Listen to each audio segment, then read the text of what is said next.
Bonjour.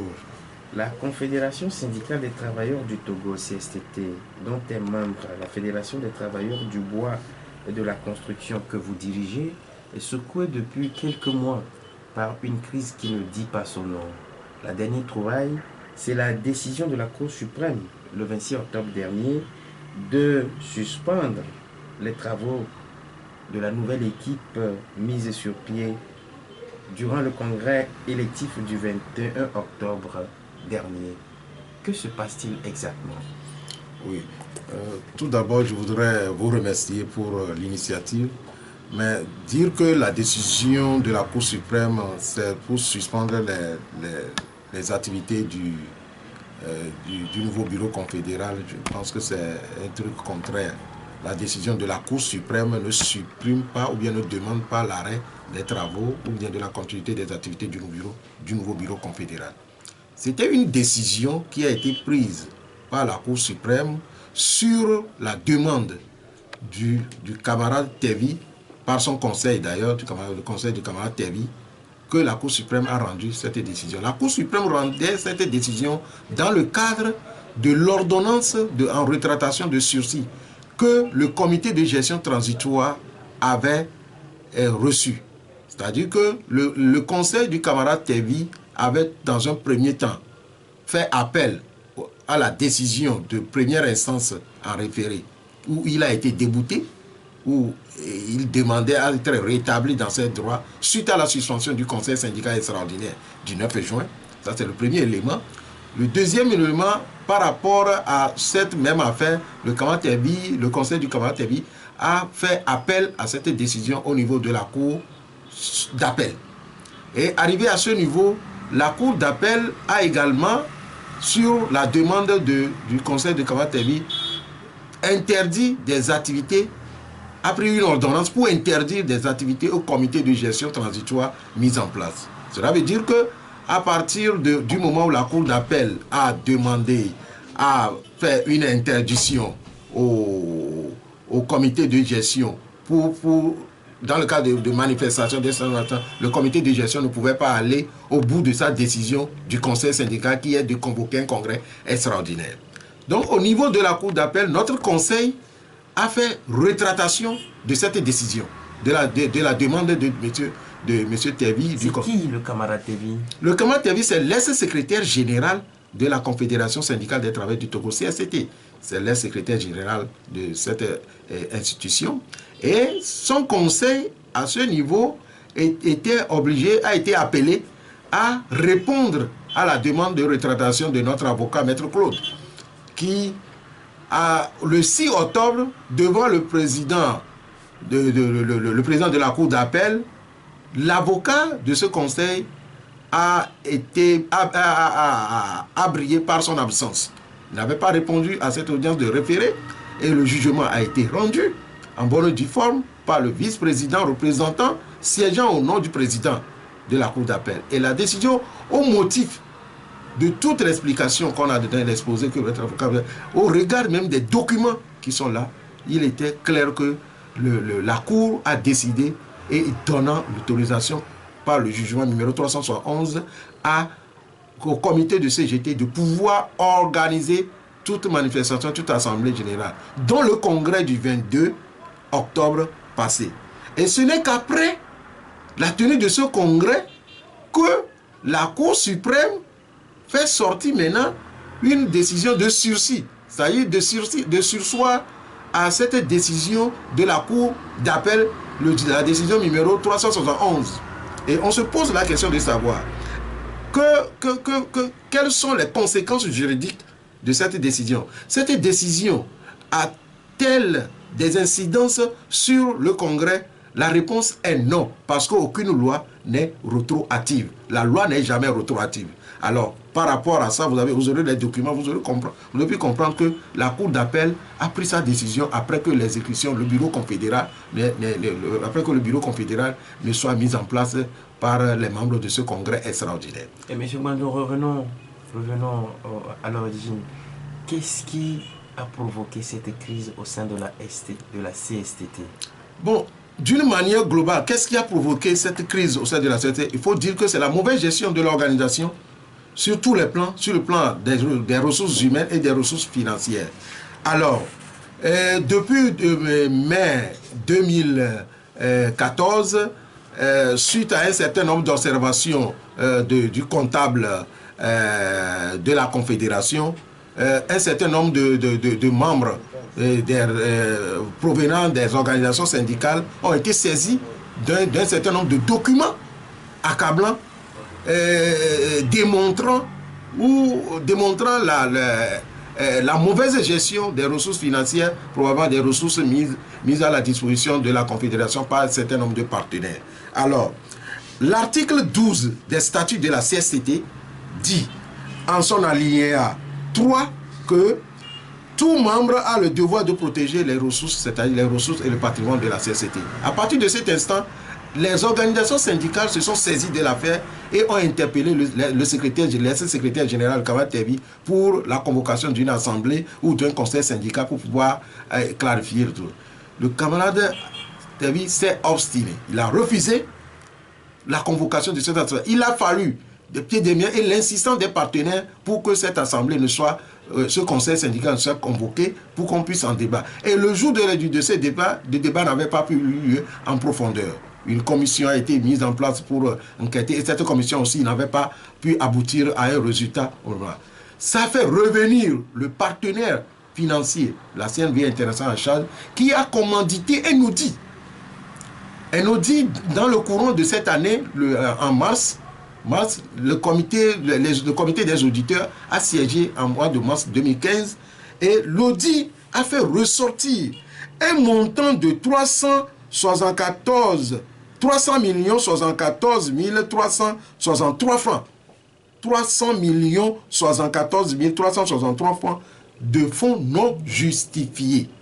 Alors, tous les responsables de la Confédération, les membres étaient ébranlés, et parce que ça fait sur une période de 6 ans.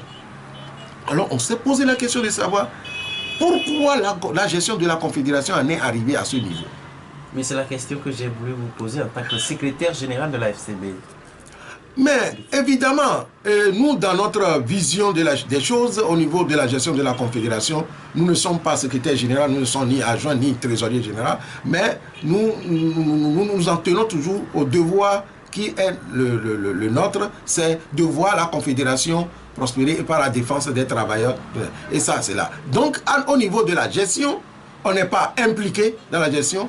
Et si ce n'était pas des observations dues par le comptable, on n'aurait rien su par rapport à cette situation de mauvaise gestion financière, par rapport aux ressources que les partenaires nous envoient et par rapport aux ressources que nous-mêmes nous cotisons, les cotisations, le peu de cotisations syndicales qui arrivent dans le même temps. Donc, par rapport à cette situation, on est ébranlé et on a demandé à ce qu'on puisse voir clair.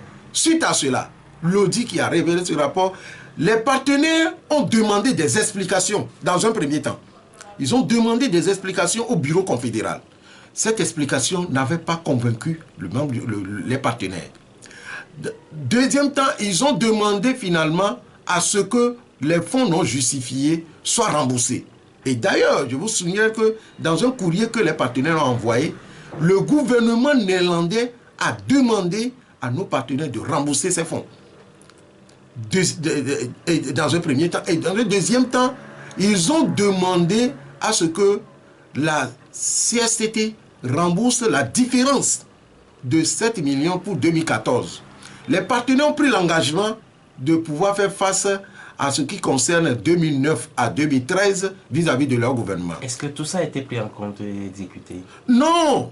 C'est là où le problème, c'est là où le bas blesse. Et nous, en tant que responsables, on a laissé le temps jusqu'à juin. Et en juin, nous avons procédé par rapport à nos statuts à la suspension du bureau confédéral dont le camarade Terbi est le premier responsable. Nous avons suspendu conformément aux dispositions statutaires en article 23 des statuts de nos statuts. Nous pouvons suspendre, le conseil syndical peut suspendre un membre pour faute lourde.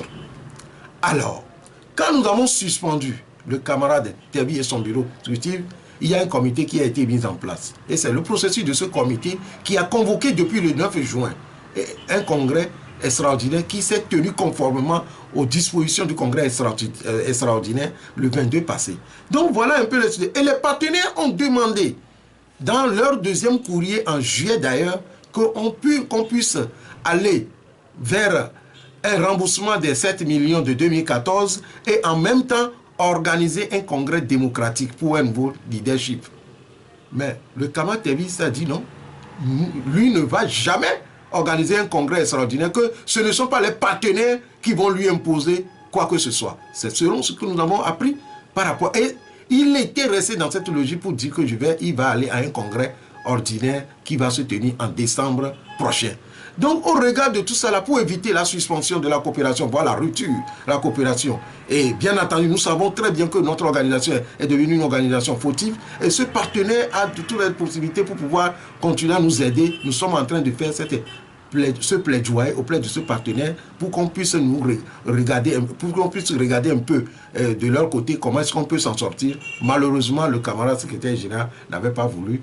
Et c'est pourquoi il y a eu cette décision du conseil syndical extraordinaire qui a suspendu et après qui a conduit à un congrès extraordinaire. Mais aujourd'hui, bien qu'on est encore devant la justice, on constate que notre camarade fait encore des pieds bien liés au siège de la Confédération, mais qui certainement finira par quitter ce siège parce que le siège était là avant lui, il doit forcément le quitter, ou bien le siège le quittera. Oui, mais puisque le camarade Tevi ne désarme pas et que la justice aussi est à vos trousses, qu'est-ce que vous avez à dire en tant que responsable syndical de la dernière décision de la Cour suprême? En tant que responsable syndical pour la dernière décision de la Cour suprême, la Cour suprême est une institution suprême étatique de l'État ou bien de la juridiction que nous respectons très bien.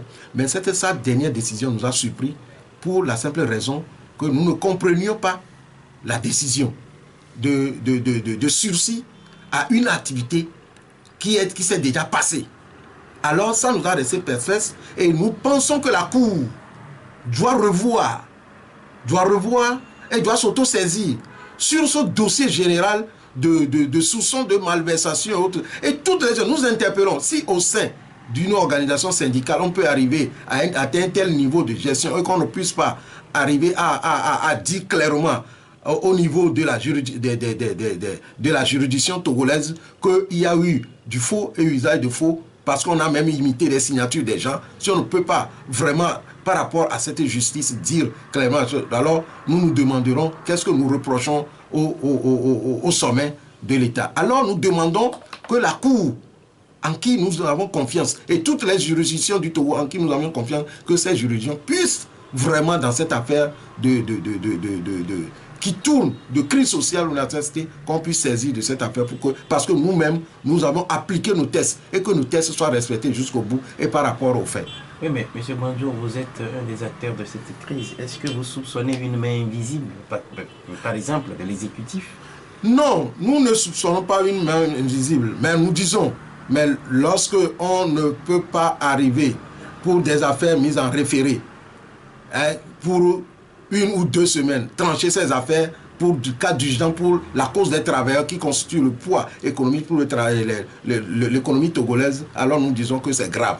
Alors nous demandons que la justice, malgré sa charge, la charge qu'il attend, que la justice puisse vraiment prendre le dossier et en trancher conformément aux tests juridiques et dans nos statuts pour que nous puissions sortir de cette crise.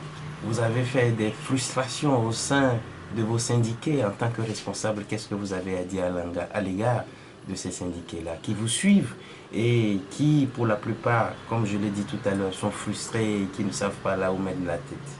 Non, nous n'avons nullement pas fait des frustrations au sein des syndiqués parce que, vous savez, celui qui dira que nous, en tant que responsables syndicaux, nous avons créé des frustrations au niveau des syndiqués, peut-être que celui-là ne connaît pas les valeurs syndicales. Les valeurs syndicales sont les suivantes: l'unité, la solidarité, la démocratie, l'autonomie. Donc, quand vous prenez l'indépendance, quand vous prenez ces valeurs, cela veut dire que ce sont des valeurs qui sont des valeurs cardinales de la justice sociale. Toute organisation syndicale, tout responsable doit prôner la justice sociale. Et la justice sociale doit provenir de nous. Si les militants ont cotisé, même sur 1 seul franc, il faut que le compte leur soit rendu. S'il y a des fonds qui leur sont destinés dans le cadre de leur gestion de leurs activités, que ce soit des dons des partenaires, il faudrait que les activités soient réalisées au profit de ces militants-là. Alors, tous ceux qui penseront que nous avons créé des frustrations, peut-être, pour eux, nous leur demanderons peut-être, nous leur présenterons nos excuses, mais néanmoins, il faut que nous comprenions que l'avenir de notre organisation dépend de nous-mêmes, dépend de nous, responsables, et dépend des travailleurs que nous sommes dans nos différents secteurs professionnels. Quand vous entendez parler, c'est comme si les 4 valeurs que vous venez de citer sont encore de mise, malgré que cette crise continue toujours et ne connaît pas de dénouement. Absolument. Je vais tout d'abord souligner que les 4 valeurs sont fondamentales. La CSCT n'est pas la seule organisation qui connaît cette crise. Partout en Afrique, il y a ces crises, mais les gens sont en sortie. Tout récemment, je prends le cas de CGT France, où le secrétaire général, par rapport également à cette mauvaise gestion, mais avant 2 ou 3 mois, il a été démis de ses fonctions. Mais c'est seulement que le cas du Togo, où nous sommes dans un pays atypique, que nous voyons cette crise traîner. Et donc, je pense que nous devons faire l'exception. Et ces valeurs, nous devons vraiment les appliquer. Ce sont des valeurs, je répète, fondamentales du mouvement syndical. Si ceux qui font la résistance savent que le syndicat, c'est l'unité, c'est la solidarité, c'est l'indépendance, c'est la démocratie, je pense qu'ils devaient déjà comprendre pour pouvoir céder leur place et chercher à ce qu'on puisse aller dans une nation unitaire pour sauver l'organisation. Mais le faire, agir de la sorte, malgré tous ces éléments de preuve que nous avions en notre possession, que nous avons vu, que le comptable a fait observer depuis 2014, que d'autres même ont pu compter, même le secrétaire général adjoint de la Confédération a dit dans une déclaration en même temps de courrier que sa signature a été imitée au sein de l'organisation, mais il faut qu'on enseigne qui a imité la signature, qui a fait sur ordre de qui et pourquoi on a fait imiter la signature du secrétaire général adjoint. Le secrétaire général adjoint. Donc, il y a beaucoup de choses que nous taisons, que nous pouvons dire. Mais malheureusement, au regard de l'évolution, nous sommes obligés de dire que vraiment, à un moment donné, pendant ces 6 ans, la Confédération a été mal gérée, a été mal gouvernée. Il faut reconnaître et faire table rase en tout sur la base de l'humilité, si vraiment on est fils de Dieu. Croyez-vous que cette crise prendra fin d'ici peu? Nous le croyons, nous sommes sincères. Et il n'y a que 2 portes de sortie. Soit le camarade passe par des voies, des personnes interposées pour qu'on fasse table rase, surtout et qu'on revienne et qu'il s'éloigne, qu'il laisse la benne au niveau du bureau confédéral pour que le bureau confédéral puisse rassembler les gens pour aller à un congrès dans 1 an. C'est ce que le conseil syndical lui a donné comme mandat.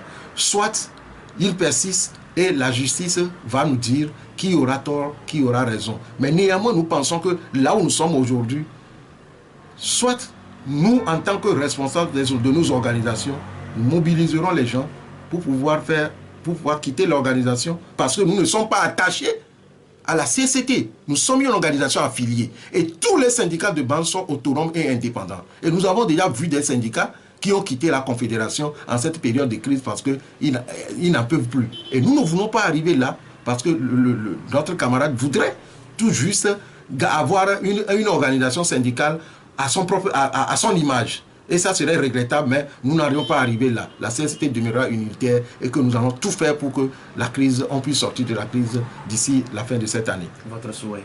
Notre souhait, c'est que le sentiment d'humilité puisse revenir de chaque côté et que vraiment nous puissions vraiment nous aller à une table pour s'asseoir, pour pouvoir trouver une solution idoine à cette crise qui n'a qu'à durer. Monsieur Ayaoubandou, merci. Merci aussi, cher ami.